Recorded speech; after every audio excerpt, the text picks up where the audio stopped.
Hi friends, Swapna Khushboo चॅनलमध्ये तुम्हा सर्वांचे स्वागत आहे. फ्रेंड्स, आजच्या व्हिडिओमध्ये आपण स्वरसम्राज्ञी आशा भोसले यांच्याविषयी संपूर्ण माहिती जाणून घेणार आहोत. त्याआधी तुम्ही जर चॅनलवर नवीन असाल तर चॅनलला सबस्क्राईब करा. आशा भोसले यांचा जन्म 8 सप्टेंबर 1933 रोजी सांगलीत झाला. नावाप्रमाणेच आशा भोसले यांचे सगळे जीवन म्हणजे आशेचा विषयिषू जीवनरेषेचा आणि मूर्तिमंत जिद्दीचा प्रवास. वडील पंडित दीनानाथ मंगेशकर यांची बलवंत नाटक कंपनी तेव्हा जोरात होती. लता आणि मीना यांच्या पाठीवर आशाचा जन्म झाला. आशा जन्मापासूनच तब्येतीने सुदृढ आणि खोडकर होती. कंपनी सर्वांच्या चहापाण्यासाठी भले मोठे दुधाचे भांडे असे, त्यावर येणारी सगळी साय लहानगी आशा गट्टम करत असे. मी या साईवरच वाढले म्हणून 90 पार जगले, असे स्वतः आशाताईंनी एका मुलाखतीत मिश्किलपणे सांगितले आहे. लता आणि मीना यांना वडील गाणे शिकवत, आशा मात्र हुंदडत खेळत असे. असं असले तरी तिचा खान तयार होता. वडील तिला लहानपणी पठाण, हब अशा टोपण नावांनी हाका मारत असत. लता लहानग्या आशाला कडेवर घेऊन तिचे भरपूर लाड करी. या बहिणींचे औपचारिक शिक्षण लहानपणीच थांबले. मात्र जीवनाच्या शाळेत त्या जे काही शिकल्या त्यातून अनेकांना भरपूर काही शिकायला मिळाले. आशाताईंचा स्वभाव लहानपणापासूनच बंडखोर होता. वृत्ती स्वाभिमानी होती. वडील दीनानाथ मंगेशकर यांचे 1942 मध्ये निधन झाले तेव्हा आशाताई केवळ 9 वर्षाच्या होत्या. आई व लता या सर्व लहान भावंडांना घेऊन मुंबईत आल्या. तिथे चर्नी रोडला पंडित नवरंग नागपूरकर यांच्याकडे महिना 5 रुपये फी देऊन आशाचे संगीत शिक्षण सुरू झाले. तिची परीक्षा घ्यायला शंकरराव व्यास हे तेव्हाचे नामवंत गायक आले होते. आशाने त्यांच्यासमोर परीक्षा म्हणून गाणे म्हणायला सुरुवात केली असताना त्यांनी तिला थांबवले आणि सांगितले की तुझा पहिला नंबर आला आहे, तुला इथे शिकायची गरज नाही. त्यानंतर त्यांच्याच ओळखीने वयाच्या अवघ्या 10व्या वर्षी आशाताईंना गाण्याची संधी मिळाली. आशाताईंच्या कारकिर्दीचे सुरुवातीचे दिवस कष्टाचे होते. दत्ता डावजेकर यांच्या संगीत दिग्दर्शनाखाली माझे बाळ या 1943 मध्ये आलेल्या चित्रपटात चला चला नऊबाला हे आशाताईंनी गायलेले पहिले चित्रपट गीत. तेव्हा त्या अवघ्या 9 वर्षाच्या होत्या. हिंदीत त्यांना पहिली संधी मिळाली ती चुनरिया या चित्रपटात. हंसराज बहल यांच्या संगीत दिग्दर्शनात त्यांनी सावन आया सावन आजा हे पहिले गीत गायले. याच वर्षी त्यांची गाणी असलेला अंधों की दुनिया हा चित्रपटही प्रदर्शित झाला. त्यांनी पहिले सोलो हिंदी गाणे गायले ते रात की राणी या चित्रपटात. असे असले तरी खूप मोठे यश आशाताईंना अद्याप मिळाले नव्हते. त्यातच त्यांनी त्यांच्यापेक्षा 15 वर्षांनी मोठ्या असलेल्या गणपतराव भोसले यांच्याबरोबर पळून जाऊन लग्न केले आणि त्यांच्या आयुष्याने एक फार खडतर वळण घेतले. पुढची 7-8 वर्ष त्यांच्यासाठी अतिशय कठीण होती. त्यांना 3 मुले झाली. शिवाय उत्पन्न फार नव्हते. या काळात अक्षरशः एक वेळ जेवून दिवस काढल्याचे अनुभव आशाताई सांगतात. त्या काळात शमशाद बेगम, जोहराबाई, अंबालेवाली, अमीरबाई, कर्नाटकी, गीता रॉय या गायिकांचा दबदबा होता. लता मंगेशकरांनाही महलपासून स्वतःचे स्वतंत्र स्थान निर्माण केले होते. त्यामुळे मुख्य नायिकेची गाणी याच गायकांना मिळायची. या काळात आशाताईंनी पोटापाण्यासाठी मिळेल ते काम स्वीकारले. कमी बजेटच्या दुय्यम चित्रपटासाठी त्या पार्श्वगायन करू लागल्या. ए. आर. कुरेशी, सज्जाद हुसेन, एस. मोहिंदर, सरदार मलिक, गुलाम मोहम्मद या संगीतकारांनी त्यांना प्रामुख्याने गायची संधी दिली. संगदिल या सय्यद हुसेन यांचे संगीत असलेला 1952 मध्ये प्रदर्शित झालेल्या चित्रपटात गाणे गायल्यामुळे आशाताईंचे थोडे नाव झाले. याच वर्षी ओ. पी. नय्यर यांनी त्यांना छम छमा छम या चित्रपटासाठी फार मोठी संधी दिली. या चित्रपटाच्या एकूण 11 पैकी 10 गाणी आशाताईंना गायला मिळाली. याच काळात नय्यर यांच्याशी आशाताईंचे सूर जुळले. 1952 ते 1957 या काळात नय्यर यांनी आशाताईंकडून भरपूर गाणी गाऊन घेतली. त्यातही नैया दौर या बी. आर. चोपडांच्या चित्रपटातील गाण्यांमुळे आशाताई अतिशय लोकप्रिय झाल्या. मांग के साथ तुम्हारा किंवा साथी हात बढाना किंवा उडे जब जब जुल्फे तेरी ही गाणी तर आजही तितकीच लोकप्रिय आहेत.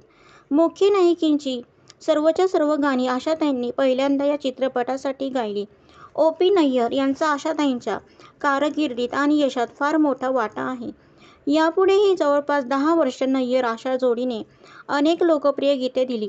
पुढे 1966 मध्ये आलेल्या तिसरी मंजिल या चित्रपटाने आशाताईंच्या जीवनात आणखी एक वळण आणले. संगीतकार आर.डी. बर्मन उर्फ पंचमदा त्यांच्या आयुष्यात आले. पंचमदासोबत आशाताईंचे सूर सर्वार्थाने जुळले. अनेक उत्तमोत्तम आणि अवघड गाणी पंचम यांनी आशाताईंकडून गाऊन घेतली. तिसरी मंजिलमधल्याच ओ मेरे सोना रे सोना रे सोना या गाण्यांमधून ते इजाजतमधल्या मेरा कुछ सामान तुम्हारे पास पडा है पर्यंत किती गाणी सांगावीत. तिसरी मंजिल मधले आजा आजा हे गाणं आजा हे गाणं ऐकलं तेव्हा आशाताईंना आपण हे गाऊ शकणार नाही असे वाटले होते. त्यांनी पंचमदांना तसे सांगितले. त्यावर पंचमदांनी आपण ही चाल बदलूया असं त्यांना सांगितले. मात्र नंतर आशाताईंनी हे एक आव्हान म्हणून घेतले. त्यांचा स्वभाव तसाच होता आणि आहे. एखादी गोष्ट आपल्याला जमत नाही म्हणजे काय या विचाराने त्यांनी या गाण्याचा 8 दिवस सराव केला. एकदा तर त्यांच्या गाडीत सराव करत असताना त्यांचा ड्रायव्हर म्हणाला, ताई काय होतंय तुम्हाला? श्वास लागतोय बहुतेक. गाडी जसलोकला घेऊ का? आशाताईंचा आजा ऐकून ड्रायव्हर घाबरला होता. पुढे पंचम आणि आशा यांनी त्यांच्या गाण्यात अचाट प्रयोग केले. विशेषतः हेलन यांचे नृत्य आणि आशाताईंचा आवाज व पंचमचं दणकेबाज संगीत ही त्रयी चांगलीच लोकप्रिय झाली. आशाताईंच्या आयुष्यात एक सुवर्ण पर्व आले ते उमराव जान या चित्रपटाच्या निमित्ताने. यावेळी संगीतकार होते खय्याम. उमराव जानची आशाताईंनी गायलेली सर्वच्या सर्व गाणी लोकप्रिय ठरली आणि त्यांना पहिला राष्ट्रीय पुरस्कारही याच चित्रपटाने मिळवून दिला. या गाण्यासाठी खय्याम यांनी आशाताईंना अर्धा नोट खाली गायला सांगितले होते. आशाताईंना स्वतःलाही विश्वास नव्हता की त्या हाफ नोट खाली गाऊ शकतील का म्हणून. मात्र अखेर त्यांनी खय्याम यांचं ऐकलं आणि पुढचा सगळा इतिहास आहे. या चित्रपटामुळे आशा भोसले यांचे स्थान एक चांगली मेहनती गायिका यापासून एक सर्वश्रेष्ठ अभिजात गायिका या स्थानावर जे गेले ते कायमचे. उमराव जान आला तेव्हा आशाताईंचं वय 48 होते. त्यांच्या आवाजातली परिपक्वता सर्वोच्च पातळीवर पोहोचली होती. इथून पुढची 2 दशकं आशाताईंनी त्यांच्या आवाजाचे विपुल प्रयोग करून रसिकांना अक्षरशः वेड लावले.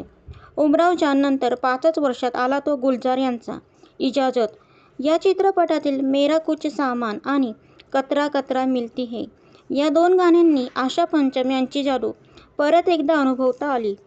90च्या दशकातही आशाताईंनी आपला प्रभाव कायम ठेवला. 1995 मध्ये आलेल्या रंगीलात त्यांनी ए.आर. रेहमानच्या संगीत दिग्दर्शनात निम्म्याहून कमी वयाच्या उर्मिला मातोंडकरला आवाज दिला. सतत काळाबरोबर राहण्याची हातोटी, नवनव्या गोष्टी शिकण्याची हौस, उत्तम विनोदबुद्धी आणि गाण्याचा ध्यास ही आशाताईंच्या सदासतेज व्यक्तिमत्त्वाची सहज जाणवणारी वैशिष्ट्ये. 90च्या दशकातही आशाताईंनी आपला प्रभाव कायम ठेवला. 1995 मध्ये आलेल्या रंगीलात त्यांनी ए.आर. रेहमानच्या आशाताईंच्या गैरफिल्मी गाण्याचं प्रमाण आणि त्यांची लोकप्रियता थक्क करणारी आहे. गुलाम अलीसोबत त्यांनी केलेला मिराजे गझल हा अल्बम खूप गाजला. यातलं सलोना सा साजन है और मैं हूँ हे गाणं आजही अतिशय लोकप्रिय आहे. पाश्चात्य गायकांसोबत गाण्यांचे वेगवेगळे प्रयोग त्यांनी केले. क्रिकेटपटू ब्रेट ले बरोबर 2006च्या चॅम्पियन्स ट्रॉफी स्पर्धेच्या आधी त्यांनी you are the one for me हे गाणंही गायलं होतं. आशा भोसले हे काय रसायन आहे हे यावरून कळते. व्यक्ती म्हणून तर त्या श्रेष्ठ आहेतच, पण त्यांच्या अद्भुत अलौकिक सूर्याचं गारुड या सर्वापलीकडे आहे. मनावरील मरगळ झटकणारा, रोजच्या आयुष्यात उभारी देणारा, श्वासाइतकाच प्रत्येकाच्या जीवनाशी एकरूप झालेला खळखळता सूर म्हणजे आशा भोसले. स्वरांचं चांदणे लाभलेल्या आशाबाईंनी इंग्रजीसह 11 भाषांमध्ये 12,000हून अधिक गाणी गायली आहेत. त्यांचा सळसळता स्वर 3 पिढ्यांच्या रसिकांचा उत्साह वाढवत राहिला आहे. गीताचे टप्पे बदलले, स्वररचनांचे आकार बदलले, रसिकांची रुची बदलली, पण बदलता आला नाही तो आशाबाईंचा आवाज. तो चिरतरुण आहे. आशाबाई म्हणजे बहुभाषिक आणि चोखंदळ गायिका. मास्टर दीनानाथ यांच्या नाट्यसंगीतापासून लता दीदींच्या आनंद स्वरापर्यंत दत्ता डावजेकर ते R.D. बर्मन आणि अलीकडच्या A.R. रेहमान, जतीन ललित अशा अनेक संगीतकारांसोबत आशाबाईंनी गायलेले प्रत्येक खास गाणं आहे. वडील मास्टर दीनानाथ मंगेशकर यांची गाणी गाताना कस लागतो असं त्या नेहमी म्हणायच्या. दीनानाथांची नाट्यगीत ज्या आत्मीयतेने त्यांनी गायली तितक्याच ठसक्यात लावणी गाऊन रसिकांच्या शिट्ट्या मिळवल्या. गाण्याच्या प्रत्येक प्रकारात खुबीनं मुसाफिरी करणाऱ्या आशाबाईंनी संघर्ष आणि संकटाच्या काळातही रसिकांच्या जीवनात आनंद पेरला. सन 1984 मध्ये मी आशाबाईंशी पहिल्यांदा जाहीर गप्पा मारल्या. मुंबई आकाशवाणी आणि दूरदर्शनच्या स्टुडिओत रंगलेल्या या गप्पांवेळी बाबूजी अर्थात सुधीर फडके उपस्थित होते.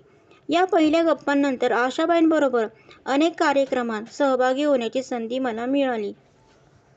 पुणे, पार्ले, इंदूर, ठाणे, डोंबिवली, सोलापूर, कोल्हापूर असे एक शहर नसेल तिथे आशाबाईंबरोबर वावरता आले नाही.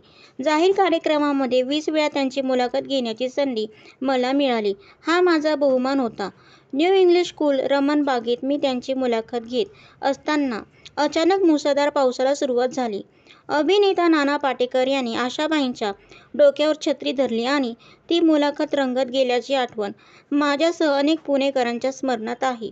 पुण्यभूषण फाउंडेशन आणि त्रिदल पुणेतर्फे 2013 मध्ये आशाबाई आणि तत्कालीन केंद्रीय कृषी मंत्री शरद पवार यांच्या हस्ते मला मानाचा पुण्यभूषण पुरस्कार मिळाला. या कार्यक्रमात आशाबाईंनी माझीच मुलाखत घेत लता आणि आशा यामध्ये कोण आवडतं असा प्रश्न विचारला.